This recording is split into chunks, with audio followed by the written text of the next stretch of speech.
ಶಾಸಕರ ಮಾತು ಮನಸ್ಸಿಗೆ ಗಾಯ ಮಾಡಿದೆ. ಕಾಂಗ್ರೆಸ್ ಮುಖಂಡ ಬಸನಗೌಡ ಬೇಸರ.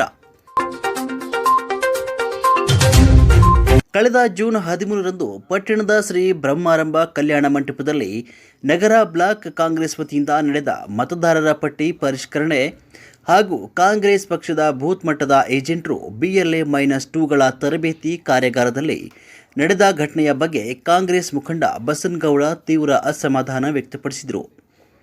ಪಟ್ಟಣದ ಪತ್ರಿಕಾ ಭವನದಲ್ಲಿ ಬುಧವಾರ ನಡೆದ ಸುದ್ದಿಗೋಷ್ಠಿಯಲ್ಲಿ ಮಾತನಾಡಿದ ಅವರು, ಕಾರ್ಯಕರ್ತರ ಸಮಸ್ಯೆಗಳ ಕುರಿತು ಸಭೆಯಲ್ಲಿ ಮಾತನಾಡ್ತಾ ಇದ್ದ ವೇಳೆ ಶಾಸಕರು ತಮ್ಮನ್ನು ಎದ್ದು ಹೋಗು ಅಂತ ಗದರಿಸಿದ್ದು ತಮ್ಮ ಮನಸ್ಸಿಗೆ ತೀವ್ರ ನೋವು ತಂದಿದೆ ಅಂತ ಹೇಳಿದರು. ಪಕ್ಷದ ಕಾರ್ಯಕರ್ತರ ಸಮಸ್ಯೆಗಳನ್ನು ಪ್ರಸ್ತಾಪಿಸುವುದು ತಪ್ಪಲ್ಲ, ಆದರೆ ಶಾಸಕರು ಸಾರ್ವಜನಿಕವಾಗಿ ಗದರಿಸಿರುವುದು ಅವಮಾನಕರವಾಗಿದೆ. ಪಕ್ಷದ ನಿಯಮಗಳು ಮತ್ತು ಶಿಸ್ತು ಎಲ್ರಿಗೂ ಒಂದೇ ಆಗಿರಬೇಕು ಅಂತ ಅವರು ತಿಳಿಸಿದರು. ಈ ವಿಚಾರವನ್ನು ಕಾಂಗ್ರೆಸ್ ಪಕ್ಷದ ಹಿರಿಯ ನಾಯಕರು ಹಾಗೂ ಜಿಲ್ಲಾಧ್ಯಕ್ಷರು ಗಂಭೀರವಾಗಿ ಪರಿಗಣಿಸಿ ಮುಂದಿನ ದಿನಗಳಲ್ಲಿ ಯಾವುದೇ ಕಾರ್ಯಕರ್ತನಿಗೂ ಇಂತಹ ಅವಮಾನ ಆಗದಂತೆ ಕ್ರಮ ಕೈಗೊಳ್ಳಬೇಕು ಅಂತ ಆಗ್ರಹಿಸಿದರು. ನನಗಾದ ಅವಮಾನ ಮುಂದೆ ಪಕ್ಷದ ಮತ್ಯಾವ ಕಾರ್ಯಕರ್ತನಿಗೂ ಆಗಬಾರ್ದು. ಶಾಸಕರು ತಮ್ಮ ವರ್ತನೆಯನ್ನು ಸರಿಪಡಿಸಿಕೊಳ್ಳಬೇಕು ಅಂತ ಬಸನಗೌಡ ಹೇಳಿದರು. ಸುದ್ದಿಗೋಷ್ಠಿಯಲ್ಲಿ ಮಾಂತೇಶ್ ಜಾಲವಾಡ್ಗಿ, ದೇವಣ್ಣ ನಾಯಕ್, ಬೀರಪ್ಪ ನಾಯಕ್ ಹಾಗೂ ಗೌಡನಬಾವಿ ಗ್ರಾಮ ಪಂಚಾಯಿತಿಯ ಮಾಜಿ ಅಧ್ಯಕ್ಷ ಮಹಾಲಿಂಗಪ್ಪ ಸೇರಿದಂತೆ ಹಲವರು ಉಪಸ್ಥಿತರಿದ್ದರು. ಒಂದು SIR ಒಂದು ಮತದಾರರ ಪಟ್ಟಿ ಪರಿಷ್ಕರಣೆ ಅಂತ ಅದು ಕಾರ್ಯಕ್ರಮ ಆಂದೋಲನಾಗಿ ಪರಿವರ್ತನೆ ಆಗಿದೆ. ಆ ಸಮಯದಲ್ಲಿ ನಮ್ಮ ಕರ್ನಾಟಕದ ಪಕ್ಷದ ಅಧ್ಯಕ್ಷರು, ನಮ್ಮ ಮುಖ್ಯಮಂತ್ರಿಗಳು ಎಲ್ಲಾ ಆದೇಶ ನೀಡಿದ್ದಾರೆ. ಎಲ್ಲಾ 221 ಪುಟಗಳಲ್ಲಿ ನೀವು ಸಕ್ರಿಯರಾಗಿ BLOಗಳನ್ನು ಉಪಯೋಗಿಸಿ ಇದಕ್ಕೆ BLA ಅಂತ ಶಾಸಕರಾಗಿರ್ತಾರೆ, ಮಾನ್ಯ ಶಾಸಕರು BLA ಆಗಿರ್ತಾರೆ. ಎಲ್ಲ ಪಕ್ಷದ ಇದರಲ್ಲಿ ಮತದಾರ ಪಟ್ಟಿಯ ಪರಿಷ್ಕರಣೆ ಸಂದರ್ಭದಲ್ಲಿ ನೀವು ಜವಾಬ್ದಾರಿಯುತವಾಗಿ ಮತದಾರನ ಉಳಿಸ್ತಕ್ಕಂಥ ಕೆಲಸ ನೀವು ಮಾಡಬಹುದು ಅಂತ ಹೇಳಿ ದೊಡ್ಡ ಜವಾಬ್ದಾರಿ. ನಾನು ಒಬ್ಬ 80ರ ಈ ಭಾಗದ ನಾನು ಕೂಡ BLO ಆದ್ರಿಂದ ನಾನು ಹೋಗ್ತೀನಿ. ದುರದೃಷ್ಟವಶಾತ್ ಗೊತ್ತಿರಲಿಲ್ಲ ಪಾಪ ಕಾರ್ಯಕರ್ತರು ಜೊತೆಗೆ BLO 15-20 ಜನ ನಾವಿರ್ತೀವಿ. ನಮ್ಮ ಅಧ್ಯಕ್ಷರಾಗಿರ್ತಕ್ಕಂಥ ಮಲ್ಲಿಕಾರ್ಜುನ್ ಪಾಟೀಲ್ ಅವರು ಕೂಡ ಬಂದಿಲ್ಲ. ಈ ಸಂದರ್ಭದಲ್ಲಿ ಎಲ್ಲರೂ ಬೇರೆ ಬೇರೆ ಇದ್ದಾರೆಲ್ಲ ಮಾತಾಡಿದ್ರು.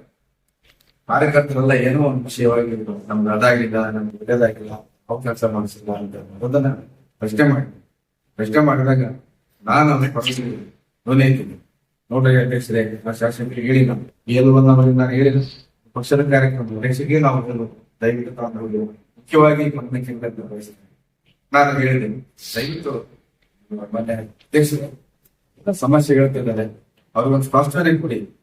ಏನಾದ್ರು ಒಂದು ವ್ಯವಸ್ಥೆ ಹೋಗುವ ವಿಷಯ ಆದ್ರೆ ಅಥವಾ ಯಾವುದೇ ಒಂದು ನಾಮನಿರ್ದೇಶನ ಮತ್ತು ಬೇರೆ ವಿಷಯ ಆಗ್ತದೆ, ಏನಾದ್ರೂ ಬದಲಾವಣೆ ಆಗ್ತದೆ ಅಥವಾ ಒಬ್ಬರಿಗೆ 2 ಬದಲಾವಣೆ ಮಾಡ್ರಿ ಅಥವಾ ಮಾಡ್ತೀವಿ ಅಂತ ಹೇಳಿದ್ರೆ ಮನೆ ಸ್ಪಂದಿಸಿ ನಿರ್ಮಾಣದಲ್ಲಿ ಮೀಟಿಂಗ್ ಕರೆದು ನಾನು ಬುದ್ಧಿವಂತದಿಂದ ಹೇಳಿದೆ 28 ಕರಿತೀರ ಚುನಾವಣೆ ಅಂತ ನಾನು ಅವ್ರಿಗೆ ಹೇಳಿದೆ. ಅವ್ರು ಪಾಪ ಇಷ್ಟೇ ಉತ್ತರಿಸಿ ನನಗೆ ಹೇಳಿದ್ರು, ಇಲ್ಲ ನಾನು ಅಷ್ಟಲ್ಲೇ ಕರಿತೀನಿ.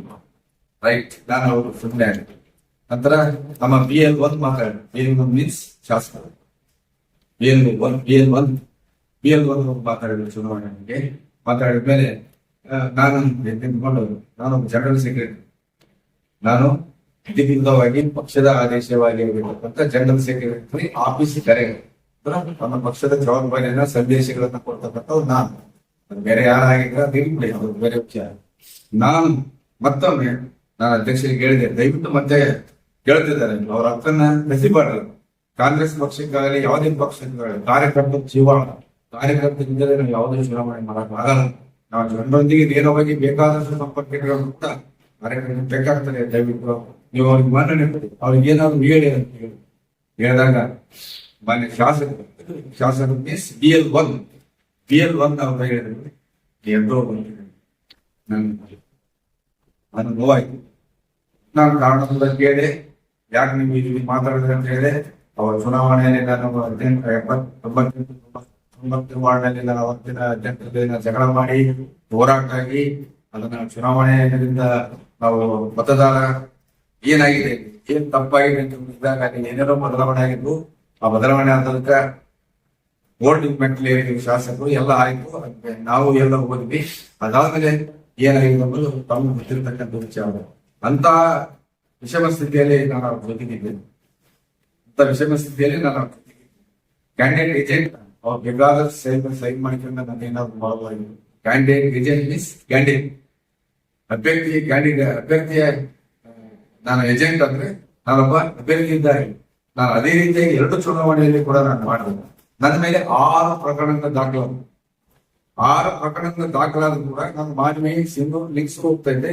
10 ವರ್ಷ ಬಸ್ ಬಂದಾದಕ್ಕೆ ನಮ್ಮ ಬಸ್ಗೆ ಸಿಂಧೂರು ಇವತ್ತು ಕೂಡ ಆಗಾಡ್ತದೆ. ನಾನು ಶಾಸಕರಿಗೆ ಯಾವುದೇ ರೀತಿ ನಾನು ಏನು ನಮ್ಗೆ ಕೇಳಿಲ್ಲ. ಆಮೇಲೆ ನಾನು ಇವತ್ತಿಗೂ ಕೂಡ ಯಾವುದೇ ಪದವಿಲಿಲ್ಲ. ನಾನು ಒಬ್ಬ ಜನರಲ್ ಸೆಕ್ರೆಟರಿ ಪ್ರಧಾನ ಕಾರ್ಯದರ್ಶಿ ಅನ್ನೋದನ್ನು ಬಿಟ್ಟ ಮೇಲೆ ನನಗೆ ಯಾವ ನಾಮಿನೇಷನ್ ಆಗಲಿ ಯಾವ್ದಾಗಲಿ ನಾನು ಕೇಳಿಲ್ಲ. ಅವ್ರು ಕೊಟ್ಟರು ನನಗೆ ಅದ್ರ ಅವಶ್ಯಕತೆ ಇಲ್ಲ ಅಂತ ಭಾವಿಸ್ತೇನೆ. ದಿನಮಾನದಲ್ಲಿ ಅದೇನು ನೋಡೋಣ.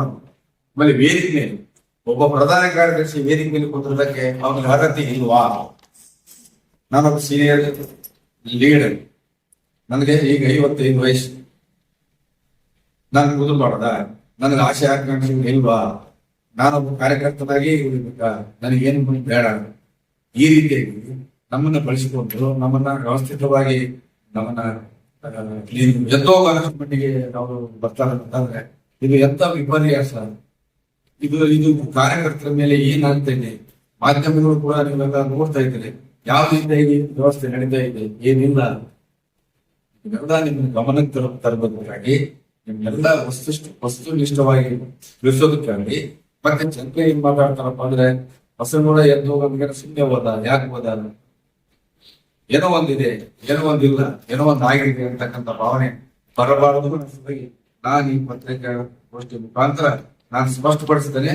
ನಾನು ಕಾಂಗ್ರೆಸ್ ಪಕ್ಷದ ಪ್ರಧಾನ ಕಾರ್ಯದರ್ಶಿ ಆಫೀಸ್ ಬೇರೆ. ನಾನು ಯಾವುದೇ ರೀತಿಯಿಂದ ಯಾವುದೇ ಇದರಿಂದ ಜವಾಬ್ದಾರಿ ಪಡ್ತಕ್ಕಂಥದ್ದಲ್ಲ.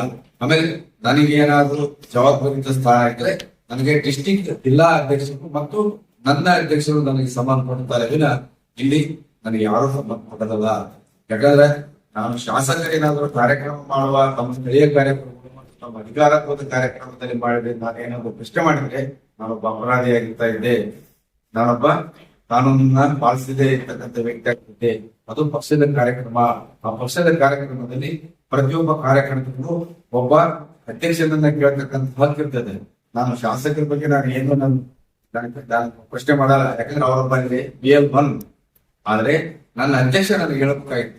ಆದ್ರೆ ಶಾಸಕರು ಹೇಳ್ತಾರ ಅನ್ನೋದಾದ್ರೆ ಬಹುಶಃ ಶಾಸಕರಿಗೆ ಆ ಕಾನೂನಿನ ಆ ಪಕ್ಷದ ಒಂದು ನಿಯಮಗಳು ಬಹುಶಃ ತಿಳಿದಿಲ್ಲ ಅಂತ ನಾನು ಭಾವಿಸ್ತೇನೆ. ಅದನ್ನ ಅವ್ರು ಸರಿಪಡಿಸ್ತಕ್ಕಂಥ ಕೆಲಸ ಮಾಡಬೇಕು. ತೀರ್ಮಾನದಲ್ಲಿ ಇನ್ನೂ 2 ವರ್ಷ ಇದೆ. ಅವರು ಜನರಿಗೆ ಸ್ಪರ್ಶತಕ್ಕಂಥದ್ದು, ಕಾರ್ಯಕರ್ತರಿಗೆ ಸ್ಪರ್ಶತಕ್ಕಂಥದ್ದು ಮತ್ತು ನಿಮ್ಮಂತ ಮಾಧ್ಯಮದ ಮಿತ್ರರು ಅಥವಾ ಏನಾದ್ರು ಸಮಸ್ಯೆ ಹೇಳ್ತಕ್ಕಂಥ ಸಂದರ್ಭದಲ್ಲಿ ಅವರು ಒಂದು ಸ್ಪರ್ಶತಕ್ಕಂಥ ಕೆಲಸ ಮಾಡಬೇಕು.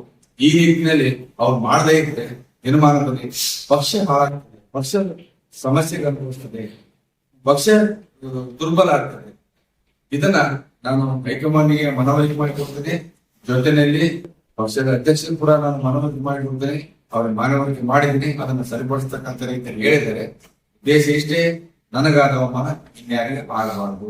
ಪಕ್ಷದ ಒಂದು ವ್ಯಕ್ತಿಯಲ್ಲಿ ಪದಾಧಿಕಾರಿಯಾಗಿರ್ತಕ್ಕಂಥ ನನಗೆ ಎಂದೋ ಅಂತಕ್ಕಂಥ ಪರಿಸ್ಥಿತಿ ತಂದಿದ್ದಾರೆ. ಇನ್ನು ಪ್ರಮುಖ ಕಾರ್ಯಕರ್ತರ ಪರಿಸ್ಥಿತಿ ಏನ್ ಮಾಡ್ತಾರೋ ಅವ್ರು ಏನ್ ಮಾಡ್ತಾರೋ ನನಗೆ ಗೊತ್ತಿಲ್ಲ. ನಾನು ಯಾವ್ದು ವಿಷಯದ ಬಗ್ಗೆ ನಾನು ಯಾವ್ದವ್ರು ಮಾತಾಡೋದು. ನನಗಾದ ಅವಮಾನಕ್ಕೆ ಕಾರ್ಯಕರ್ತರ ನೋವಿಗೆ ಸ್ಪಂದಿಸ್ತಕ್ಕಂಥ ಕೆಲಸ ಪಕ್ಷದ ವ್ಯವಸ್ಥೆಯಲ್ಲಿ ಆಗಲಿ. ಪಕ್ಷವೇ ಕಾರ್ಯಕರ್ತರಿಗೆ ಜೀವ, ಕಾರ್ಯಕರ್ತರಿಗೆ ಪಕ್ಷಕ್ಕೆ ಜೀವ.